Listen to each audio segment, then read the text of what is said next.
dan saya dengan tugas calon penggerak angkatan 5 Kabupaten Banyumas pada modul 3.1 ini ada tugas yaitu tentang demonstrasi kontekstual, yaitu mengambil keputusan berbasis nilai-nilai kebijakan sebagai seorang pemimpin.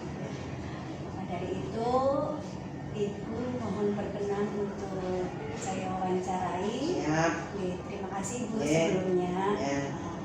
Berkaitan dengan modul ini yang akan saya tanyakan, yang pertama yaitu bagaimana langkah-langkah Ibu dalam mengidentifikasi kasus-kasus yang merupakan dilema etika atau rujukan moral. Terima kasih Bu Murni. Saya akan coba jawab pertanyaan Bu Murni terkait dengan bagaimana saya selaku kepala sekolah mengidentifikasi kasus yang terjadi, apakah itu merupakan dilema etika ataupun rujukan moral. Di setiap sekolah pasti mengalami berbagai macam kasus. Hanya kasus-kasus yang terjadi itu tidak dikelompokkan. Hanya kebetulan di sini penjenengan punya tugas untuk mengelompokkan. Jadi saya akan coba untuk menyampaikan pengelompokan itu, di mana ada dua kasus, yaitu dilema etika dan rujukan moral. Selama saya menjadi kepala sekolah, belum pernah ada kasus yang berupa rujukan moral yang terjadi di sekolah kami. Oleh karena itu, saya kali ini akan mengidentifikasi kasus yang merupakan dilema etika, yaitu di mana saya sebagai pimpinan sekolah bisa mengambil keputusan yang tepat. Keputusan itu harus tepat, cepat, tidak salah, untuk mengkolaborasi empat kepentingan. Empat kepentingan itu apa? Yaitu aturan sekolah, bagaimana yang sudah disepakati oleh sekolah itu adalah aturan sekolah, kemudian aturan pemerintah, yaitu aturan yang dibuat oleh pemerintah, keinginan orang tua yang kadang-kadang berbeda dengan anak, kemudian keinginan anak itu sendiri. Nah, empat kepentingan yang masing-masing punya tujuan itu harus disikapi dengan tepat oleh kepala sekolah sehingga menjadi kebijakan yang menghasilkan keberhasilan. Bagaimana Ibu selanjutnya dalam mengambil keputusan, terutama kasus-kasus yang dimana ada sama-sama benar dan sama-sama mengandung kebajikan? Ya, bagus. Jadi dari kasus dilema etika yang terjadi, yang pernah saya tangani itu melalui tahapan, akan tetapi saya harus mengembalikan kepada aturan yang berlaku. Aturan-aturan yang berlaku itu aturan sekolah dan aturan pemerintah. Akan tetapi untuk mengeterapkan atau memutuskan apakah anak itu akan tetap bersekolah di sekolah kita atau harus pindah ke luar atau ke sekolah lain, ya tetap aturan menjadi patokan. Kita tetap berkomunikasi dengan orang tua dan anak itu sendiri. Jadi tidak bisa kita hanya mengugemi, itu patokan dengan aturan saja, itu tidak bisa. Tetap harus dikomunikasikan dengan orang tua dan siswa, kesediaannya seperti apa, kesanggupannya bagaimana, akan memperbaiki diri ataukah mau tetap dengan keputusannya yang untuk pindah sekolah. Selanjutnya Ibu, langkah-langkah atau prosedur seperti apa yang Ibu lakukan selama ini untuk menangani dilema etika tersebut? Ya, terima kasih. Bapak Ibu, biasanya yang namanya keanehan itu dalam tanda kutip ya, keanehan atau kenakalan peserta didik itu dirasakan pertama atau dialami pertama oleh guru mata pelajaran, yang otomatis anak itu sudah ditangani oleh guru mata pelajaran. Kemudian apabila guru mata pelajaran itu tidak berhasil atau belum berhasil, katakan begitu, maka beliau akan menghubungi atau melaporkan kasusnya kepada guru bimbingan konseling atau guru BK. Nah, inti penanganan itu ada di guru BK ya, inti penanganannya di guru BK, karena di BK itu beliau itu punya trik-trik, kemudian punya tahapan-tahapan yang sudah dibuat yang dilaksanakan di sekolah. Misalnya ya, anak dipanggil, kemudian nanti diwawancarai, ditanya, dinasehati, dibimbing, bahkan kalau memang harus diperingatkan ya diperingatkan, kemudian diberi surat peringatan, kemudian juga home visit itu pasti dilakukan sebelum melangkah ke yang lain-lain. Observasi bagaimana perkembangan anak itu, adakah perubahan selama dia mendapat teguran itu apa tidak, gitu ya. Nah, terus apabila guru BK itu akan memberikan surat peringatan ya, SP begitu. SP itu ada 3, SP1, SP2, SP3.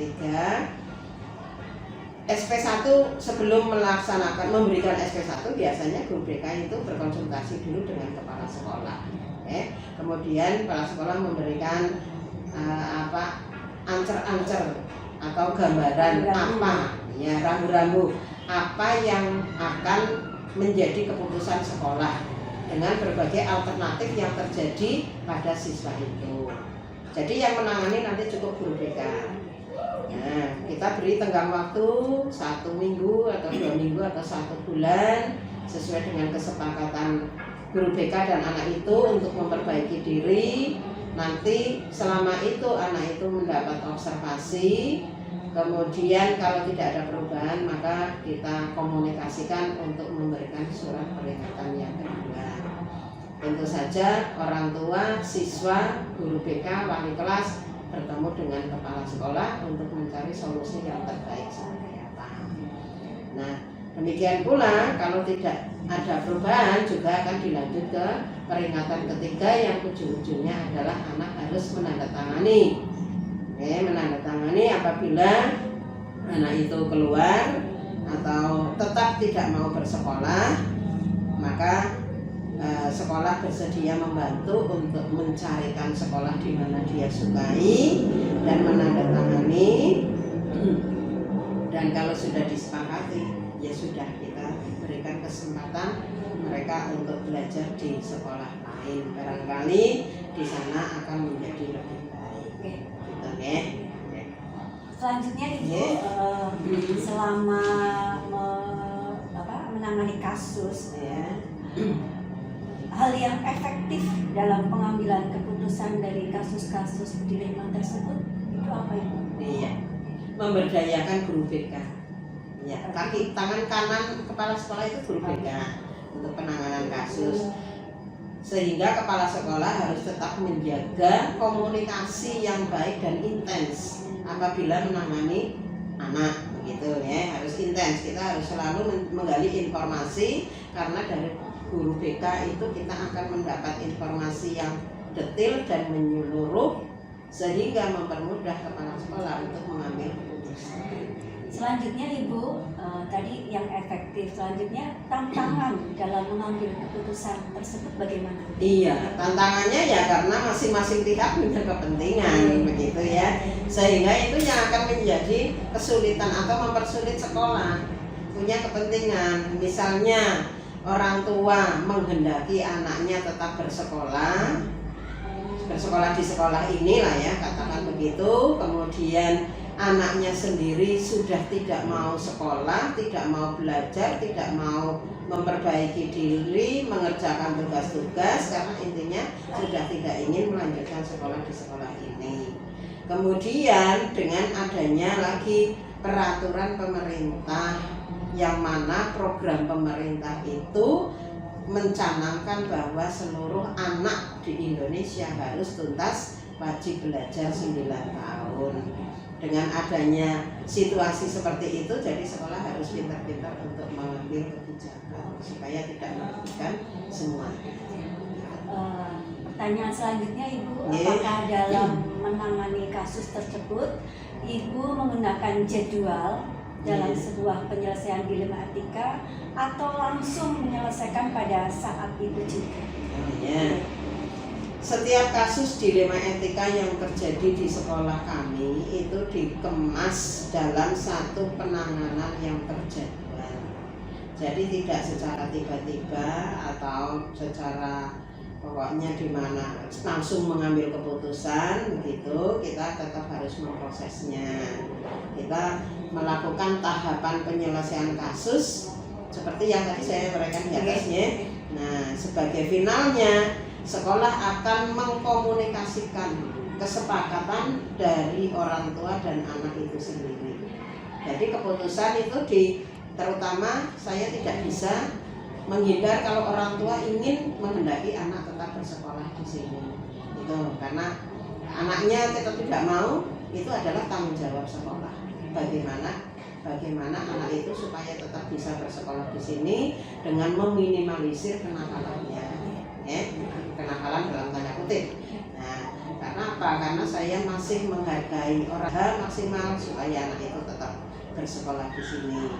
Tapi kalau tetap tidak mau, ya tetap kita fasilitasi untuk bisa bersekolah di tempat di mana dia mau, dan otomatis kalau sudah keluar keesokan harinya kepala sekolah itu akan menginformasikan bahwa anak tersebut itu menyatakan mengundurkan diri atau pindah ke sekolah lain, sehingga diketahui oleh semuanya, sehingga dari petugas Dapodik juga akan menindaklanjuti untuk mengeluarkan.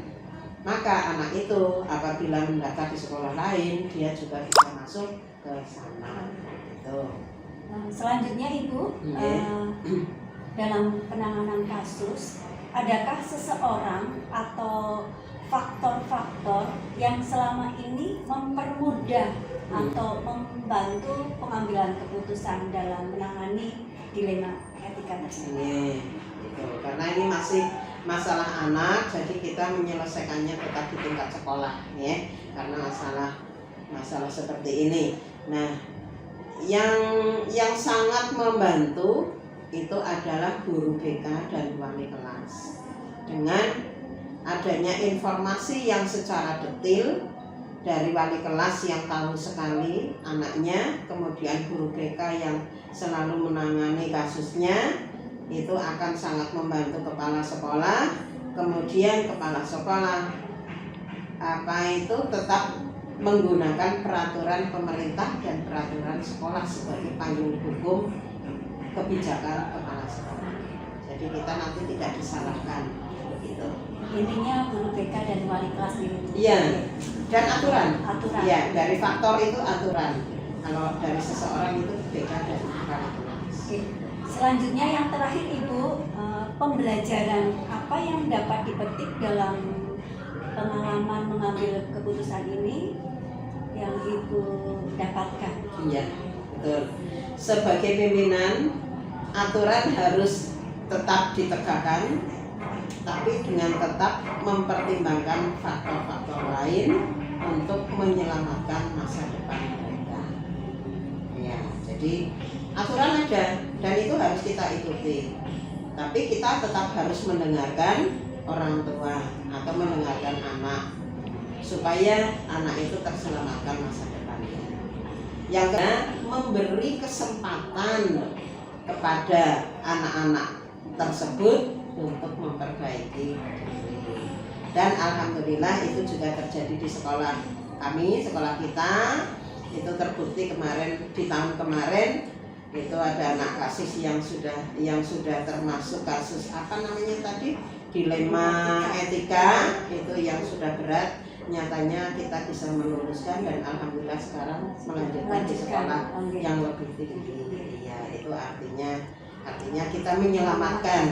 Ya, iya betul. Terus mengeluarkan siswa dari sekolah, yang ketiga itu juga mengeluarkan siswa dari sekolah bukan solusi akhir, ya, bukan solusi akhir untuk menyelesaikan permasalahan siswa. Ya, kita masih harus memandang, harus melihat penyebabnya apa, sehingga solusi yang terbaik akan kita peroleh. Bukan satu-satunya apabila kita mengeluarkan siswa itu menjadi solusi. Itu hanya salah satu solusi. Gitu. Terima kasih Ibu atas waktu dan kesempatannya. Semoga semua ini dapat saya ambil hikmah dan dapat saya pelajari. Sekali lagi terima kasih atas waktu dan kesempatannya. Ya, saya juga terima kasih atas semangat Bu Murniasih dalam mengikuti kegiatan guru penggerak. Mudah-mudahan CGP-nya menjadi GP. Nah, amin ya. Tetap semangat meskipun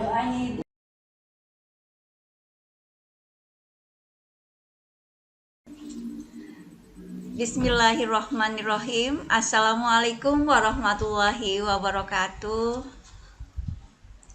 Waalaikumsalam warahmatullahi wabarakatuh. Ya, selamat pagi Ibu Asih. Mohon maaf mengganggu waktunya. Perkenalkan, saya Murni Asih, calon guru penggerak angkatan 5 Kabupaten Banyumas. Saya berinstansi di SMP Negeri 1 Rawalo.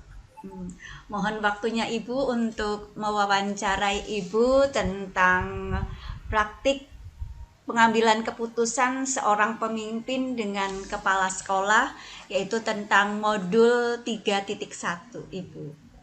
Ibu berkenan, Ya, Ibu? silakan, Ibu. Oke, terima kasih Silakan. Ibu atas waktunya. Oke. Langsung saja Ibu, nggih. Nggih. Ya, Nggih, maaf.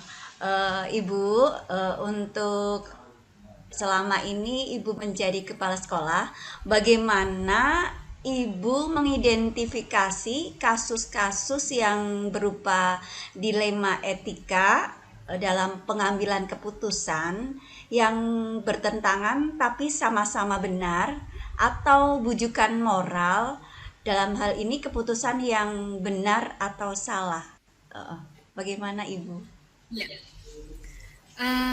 Saya mengidentifikasi yaitu ketika saya menghadapi situasi yang mana saya harus memilih antara dua pilihan, di mana kedua pilihan tersebut secara moral benar tetapi bertentangan, maka itu adalah etika moral, benar versus benar.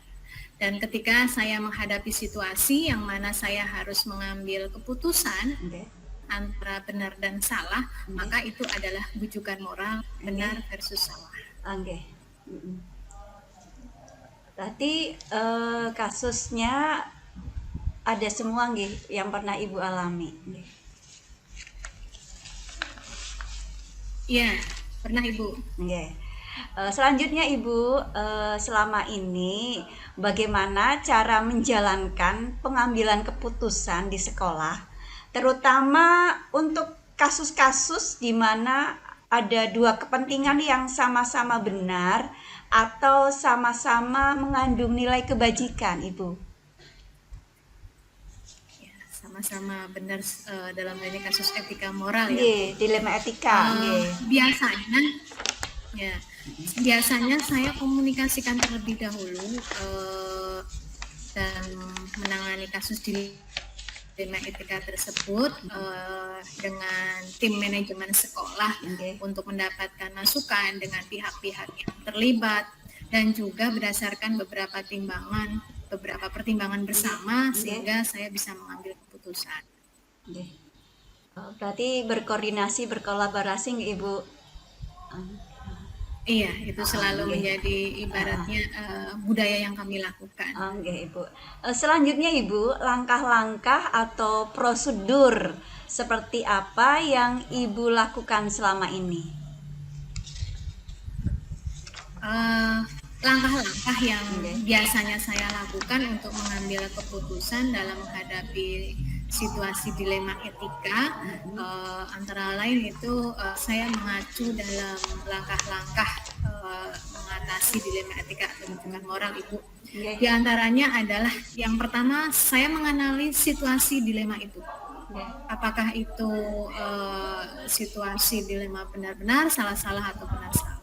Selanjutnya saya mencoba memperjelas fakta yang ada dengan melakukan penyidikan terlebih dahulu Oke. agar memastikan bahwa fakta-fakta itu bisa menjadi dasar saya untuk mengambil sebuah tindakan. Yang ketiga, saya mengidentifikasi pihak-pihak yang terlibat dalam kasus dilema etika itu. Karena kita memang harus paham tentang apa alasan dan motivasi mereka dalam kasus dilema etika. Oke. Kemudian selanjutnya yang keempat, saya memikirkan beberapa opsi tindakan yang bisa saya pilih serta memahami konsekuensinya. Oke. Selanjutnya dari opsi-opsi tindakan itu saya akan mengevaluasi dengan pendekatan etika yang berbeda-beda, entah itu etika keadilan, Oke. etika kritik, etika kepedulian maupun etika profesi. Oke. Setelah mengevaluasi, langkah selanjutnya adalah saya memilih opsi yang terbaik.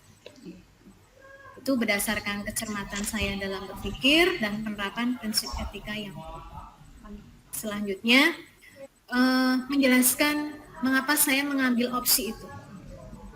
Yang mana putusan tersebut harus dapat dipertanggungjawabkan kepada publik. Selanjutnya saya merancang cara bagaimana mengimplementasikan opsi tersebut agar tujuan saya tercapai, Oke. agar tidak terjadi kegagalan. Dan yang terakhir, melakukan tindakan yang cermat dan kita terbuka terhadap refleksi ataupun masukan dari pihak lain. Oke. Terima kasih Ibu. Selanjutnya, hal-hal apa yang selama ini Ibu anggap efektif dalam pengambilan keputusan pada kasus-kasus dilema etika? Ya, hal yang saya anggap efektif dalam pengambilan keputusan di kasus dilema etika adalah Selanjutnya Ibu, hal-hal apa saja yang selama ini merupakan tantangan dalam pengambilan keputusan pada kasus-kasus dilema etika tersebut? Iya, kadang-kadang saya mengalami kesulitan atau ada tantangan di sini, yaitu khususnya ketika mencari informasi, Ibu. Mencari informasi, data, penggalian fakta-fakta. Karena terkadang itu terkendala dengan pihak-pihak yang terlibat kurang kooperatif, mungkin kurang bisa memberikan informasi-informasi yang tepat. Pihak-pihak Berarti ini terkait dengan kemampuan saya untuk menggali juga. Oke.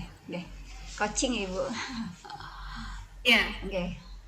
Selanjutnya, apakah Ibu memiliki sebuah tata kala atau jadwal tertentu dalam menangani sebuah penyelesaian kasus dilema etika? Apakah Ibu langsung menyelesaikan saat itu di tempat atau memiliki sebuah jadwal untuk menyelesaikannya dalam bentuk prosedur? Seperti apa Ibu menjalankan jadwal tersebut atau kasus yang dialami? Ya. Kalau saya fleksibel, Ibu, tergantung situasinya. Di satu sisi kadang memang saya harus mengambil keputusan cepat saat itu juga ketika menghadapi sebuah kasus, namun di sisi lain mungkin ada jeda, ada waktu sementara kita untuk berkomunikasi dan menggali bersama sehingga bisa mengambil keputusan. Oke. Ya. Jadi fleksibel nggih sesuai dengan kasusnya. Oke. Selanjutnya Ibu, adakah seseorang atau faktor-faktor apa yang selama ini mempermudah atau membantu Ibu dalam pengambilan keputusan dalam kasus-kasus dilema etika? Ya, Tentu ada Ibu pihak-pihak yang mendukung saya dalam mengambil keputusan. Di antaranya adalah Bapak Ibu yang tergabung dalam tim manajemen, kemudian juga termasuk warga sekolah, Bapak Ibu ada bahkan orang tua siswa atau pengawas itu seandainya memang dibutuhkan dalam proses keterlibatan pengambilan keputusan, itu menjadi bagian yang membantu saya. Oke. Selanjutnya Ibu yang terakhir ini, dari semua hal yang telah disampaikan, pembelajaran apa yang dapat Ibu petik dari pengalaman Ibu dalam mengambil keputusan dalam dilema etika? Ya, alhamdulillah dengan pengetahuan dan pengalaman yang saya miliki tentang dilema etika atau bujukan moral itu sangat membantu saya dalam mengambil keputusan yang tepat. Langkah-langkah yang jelas itu saya pedomani, itu sangat membantu saya dalam menyelesaikan kasus dilema etika maupun dalam mengambil keputusan ketika menghadapi kasus-kasus seperti itu. Ibu, kalau boleh tahu ini kasus-kasus yang berkaitan dengan siswa yang dilema etika itu contohnya nopo nggih Ibu? Misalnya begini Ibu, kaitannya dengan siswa dan juga otomatis guru. Di satu sisi kami punya keinginan atau punya harapan untuk meningkatkan prestasi akademik. Tentu itu harapan kita semua ya Bu. Tentu harus ada support, ada dukungan dari Bapak Ibu guru untuk memberikan bimbingan intensif, ada dukungan dana, ada dukungan orang tua dan sebagainya. Namun di sisi lain ya kita ingin meningkatkan prestasi dan itu diantaranya dengan prestasi siswa, diantaranya dengan bimbingan guru dalam pelatihan dalam bimbingan. Namun di sisi lain ada keterbatasan dana Ibu, artinya dilemanya satu sisi ingin meningkatkan prestasi, di sisi lain kami tidak bisa memberikan kesejahteraan yang cukup bagi Bapak Ibu guru karena tidak ada pendanaan yang cukup. Sehingga salah satu solusinya ya kita duduk bersama, berdiskusi bagaimana berdiskusi bersama dengan Bapak Ibu guru bahwa ini adalah menjadi bagian tugas Bapak Ibu untuk mencerdaskan anak bangsa. Ya mohon dimaklumi bersama, insya Allah rezeki dari mana saja. Amin. Kita nanti ibadah, kesejahteraan Bapak Ibu akan diterima lebih dari sekedar nominal. Sangat menginspirasi Ibu. Terima kasih atas waktu dan kesempatannya. Ini jadi mengganggu Ibu nih.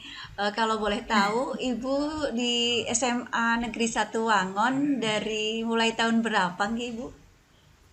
Baru tahun ini Bu, 2022. Baru 3 bulan. Oke, selamat Ibu, semoga sukses selalu, nggih.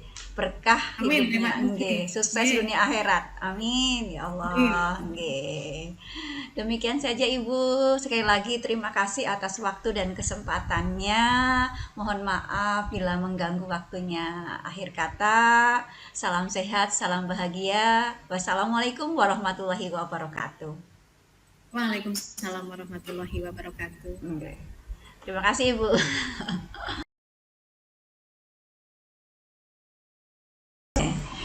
Bismillahirrahmanirrahim. Assalamualaikum warahmatullahi wabarakatuh. Waalaikumsalam warahmatullahi wabarakatuh. Ibu Lulu, maaf mengganggu waktunya ini, tidak bisa sowan ke rumah karena kepadatan acara nggih, kondisi juga Ibu Lulu juga sibuk ngaten nggih. Mohon maaf sekali lagi, ini ada tugas dari calon guru penggerak angkatan 5 Kabupaten Banyumas mengenai wawancara praktik pengambilan keputusan seorang pemimpin dengan kepala sekolah. Begitu Ibu. Oke. Yang pertama yang akan saya tanyakan, selama ini bagaimana Ibu dapat mengidentifikasi kasus-kasus yang merupakan dilema etika atau pengambilan keputusan yang bertentangan tetapi sama-sama benar, atau bujukan moral, keputusan tentang benar atau salah, Bagaimana Ibu cara mengidentifikasinya? Berdasarkan pengamatan saya selama ini untuk dapat mengidentifikasi permasalahan atau kasus-kasus dilema etika, yaitu tentunya berkomunikasi secara langsung dengan sumber permasalahan, ya. Berkomunikasi secara langsung dengan sumber permasalahan, dengan saya mengajak stakeholder yang ada. Biasanya saya mengajak dari pembina OSIS atau dari kurikulum untuk bisa mendampingi saya mengorek masalah itu dari dua belah pihak atau dari beberapa sumber yang ada, baru nanti bisa kita kelompokkan atau kita ambil keputusan bahwa ini adalah masalah dilema etika atau kasus moral, ya. Oke, terima kasih Bu. Selanjutnya pertanyaan yang kedua nih Bu. Selanjutnya, bagaimana Ibu menjalankan pengambilan keputusan di sekolah Ibu, terutama untuk kasus-kasus di mana ada dua kepentingan yang sama-sama benar atau sama-sama mengandung nilai kebijakan? Yang pertama, saya akan berkomunikasi secara langsung dengan stakeholder yang ada. Ya, seperti yang tadi nomor 1, saya biasanya melibatkan dari pihak BP atau dari kurikulum. Yang kedua, saya menghadirkan dari sumber permasalahan yang ada untuk bisa mendapatkan informasi yang akurat, untuk bisa mengidentifikasi masalah-masalah yang ada, supaya bisa lebih mengerucut untuk mengambil keputusan atau solusi bersama, supaya tidak ada yang merasa dirugikan atau diunggulkan. Selanjutnya Ibu, pertanyaan yang ketiga, bagaimana langkah-langkah atau prosedur seperti apa yang bisa Ibu lakukan selama ini, biasa Ibu lakukan? Yang biasanya saya lakukan untuk pengambilan keputusan atau untuk mencari solusi, saya harus bisa berkomunikasi secara langsung, secara tenang. Dua belah pihak juga kooperatif, ya, terbuka dalam permasalahannya, tidak ada yang ditutup-tutupi, diajak komunikasi dengan baik, dengan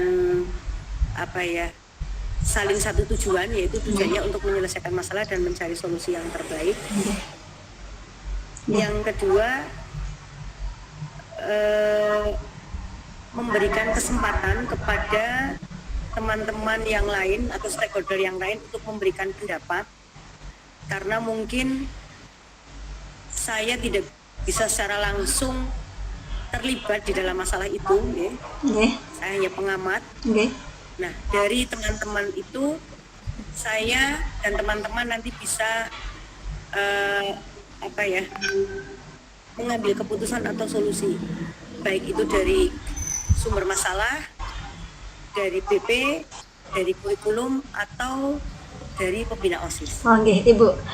Selanjutnya pertanyaan yang keempat Ibu, hal-hal apa yang selama ini Ibu anggap efektif dalam pengambilan keputusan pada kasus-kasus dilema etika tersebut? Yang saya anggap paling efektif adalah komunikasi dua arah yang maksimal, yaitu kita berusaha duduk bersama untuk bisa berkomunikasi secara langsung, akurat, untuk bisa mengidentifikasi permasalahan yang ada dengan tidak saling menutupi atau saling mempersulit satu sama lain. Insya Allah itu akan mempermudah kita untuk bisa mengambil keputusan yang terbaik. Terima kasih atas penjelasannya Ibu. Selanjutnya yang kelima ini, hal-hal apa saja yang selama ini merupakan tantangan dalam pengambilan keputusan pada kasus-kasus dilema etika yang Ibu hadapi? Tantangannya adalah jika dalam permasalahan kasus-kasus dilema etika ini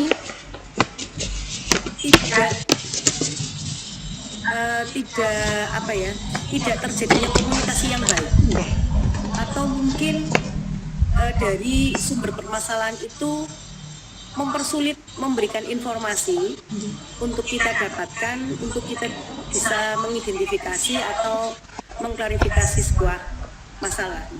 Itu satu. Yang kedua,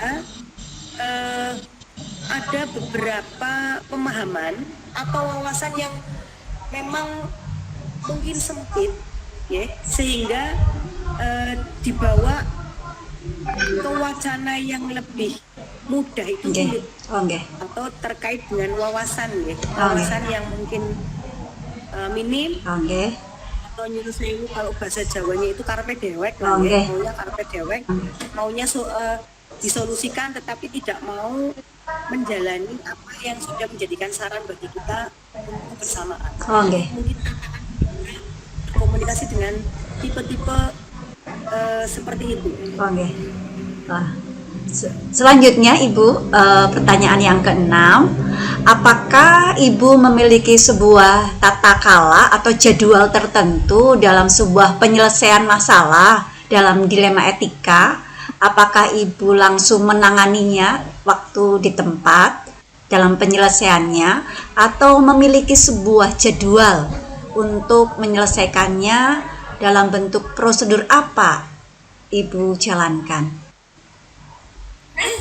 Sementara ini kami memang tidak punya tata kala atau jadwal prosedur untuk dalam penyelesaian, karena ya alhamdulillah mungkin untuk permasalahan yang seperti ini, kasus-kasus dilema etika itu tidak sering timbul, ya, tidak sering timbul di lingkungan kami, sehingga jika ada permasalahan langsung kita koordinasikan dengan tim yang lain untuk bisa segera diselesaikan.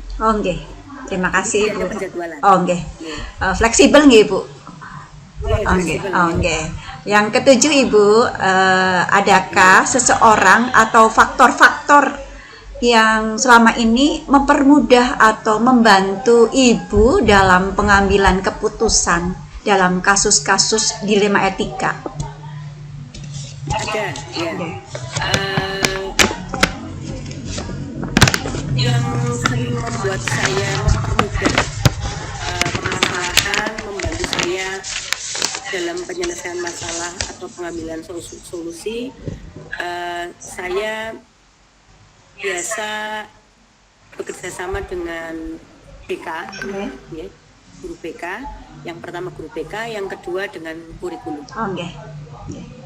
Terima kasih Ibu. Yang terakhir ini Ibu, pertanyaan yang terakhir, dari semua hal yang telah disampaikan, pembelajaran apa yang dapat Ibu petik dari pengalaman Ibu dalam mengambil keputusan dalam kasus dilema etika? Pengalaman yang saya ambil pastinya adalah tumbuhnya rasa kebersamaan, bahwa dalam situasi apapun kita itu butuh komunikasi dua arah untuk mengambil keputusan yang lebih solid. Yang kedua, ada rasa memberikan kesempatan kepada orang lain untuk bisa istilahnya memberikan pendapat, memberikan peluang kepada orang lain untuk mengungkapkan pendapat, untuk bisa bersama-sama menyelesaikan masalah, istilahnya kerja tim, ya. Ini membutuhkan sekali, ya. Istilah ininya mengorangkan orang lain. Jadi rasa membutuhkan orang lain, kehadiran orang lain itu di situ benar-benar terwujud ada. Kesabaran, kesempatan itu sangat saya dapatkan di sini. Jadi luar biasa dalam proses penyelesaian kasus-kasus dilema etika. Terima kasih Ibu. Apakah saya boleh tahu kasus-kasus yang muncul itu berkaitan dengan siswa atau guru? Nggih. Kasus yang muncul itu yang paling sering itu siswa dan wali murid. Oh, nggih. Heeh. Nggih. Misal Paling sering. nggih. Boleh kalau berkenan contohnya Nggih. tentang ketidakhadiran atau bagaimana Ibu? Nggih. Nggih. Jadi ini mungkin sering terjadi pada masa pandemi ya. Oh, nggih. Masa pandemi kemarin itu kan ada larangan, tidak ada pembelajaran secara langsung. Oke. Ya. Tidak ada pembelajaran secara langsung, dari sekolah tidak boleh ada kehadiran Nggih. siswa dan lain Oh, nggih, sebagainya. nggih. Yang akhirnya kami dari swasta itu memang ternyata tidak Nggih. harus sesekali menghadirkan siswa ke sekolah. Nggih. Nah ini ada tantangan Antara aturan dari nggih, antara wali nggih, murid, nggih. nggih, dengan aturan. Nggih. Di sisi lain ada beberapa wali murid yang memang menghendaki anaknya itu berangkat ke sekolah. Nggih. Ada beberapa juga yang tidak menghendaki anaknya berangkat ke sekolah. Nggih. Ini sama-sama positif ya, Nggih. sama-sama positif. Nggih. Kita harus bisa menyikapi kedua-duanya, bisa Nggih. melayani kedua-duanya. Nggih. Ada di situ juga termaktub kepentingan sekolah, kepentingan siswa, Nggih. dan kepentingan dari wali murid juga. Oh, nggih. Heeh. Nggih. Terima kasih nggih atas penjelasannya Ibu, sangat menginspirasi. Nggih, sangat menginspirasi. Berarti langkah terbaik dalam solusi tersebut nopo Ibu? Langkahnya. Untuk yang permasalahan yang tadi. Nggih. Oke. Jadi kalau saya kemarin itu memang agak repot karena tidak ada pemerataan aturan Oke. antara yang orang tuanya mengizinkan dan yang tidak Oh, nggih, mengizinkan. nggih. Yang mengizinkan berarti mempermudah sekolah dengan pembelajaran ya. Nggih. Anak datang Nggih. dengan sistem 50%, Oke. 25%, Oke. 75% itu Oke, kemarin. heeh. Tetapi yang tidak diizinkan terpaksa dari Bapak Ibu wali kelas itu mengambil tugas di Rumah siswa. Oh, nggih. Nggih. Itu solusi Oke, ke oke. rumah siswa. Nggih. Nggih. Nggih. Ya alhamdulillahnya paling dalam satu kelas itu 2-3 anak lah Oh, nggih. yang memang orang tuanya Alhamdulillah. Nggih, syukur nggih. Heeh. Nggih. Nggih, tidak nggih. Tidak semua tidak sampai nggih. separuh Oh, lah, nggih, nggih. nggih, nggih. Nggih. Nggih. Alhamdulillah hampir 70% orang tua antusias anak datang ke sekolah. Nggih, alhamdulillah Jadi, nggih. solusi yang kami ambil dengan terpaksa Bapak Ibu wali kelas setiap 1 minggu sekali mengambil tugas di Sekolah. rumah Oh, nggih. siswa. Oh, nggih. Ada juga yang orang tuanya dengan rela mengantarkan ke sekolah. Oh, nggih, nggih, nggih, Tapi nggih. itu setelah beberapa apa ya, Oke. beberapa kegiatan. Oh, nggih. Berarti diajarkannya daring nggih, Bu. Nggih. Yang enggak ke sekolah berarti lewat daring nggih. daring, Oh, nggih. nggih, nggih, nggih. Nggih, Nggih. nggih. Oh, nggih. Berarti sangat melayani murid nggih, Bu. Nggih. Amin, amin. Nggih, nggih. Terima kasih Ibu untuk waktunya, sangat menginspirasi, memotivasi saya untuk pencerahannya menangani sebuah kasus. Sekali lagi Ibu Lulu, terima kasih, sukses selalu, semoga berkah selalu. Amin, amin. Nggih. Saya akhiri, juga nggih, sukses, amin, berkah. nggih, amin ya Nanti saya Allah. ditulari juga. Nggih, terima kasih Ibu. Nggih, Ibu juga kan masuk nggih, nggih, masuk guru penggerak nggih. Matur nuwun Ibu, saya akhiri. Wassalamualaikum warahmatullahi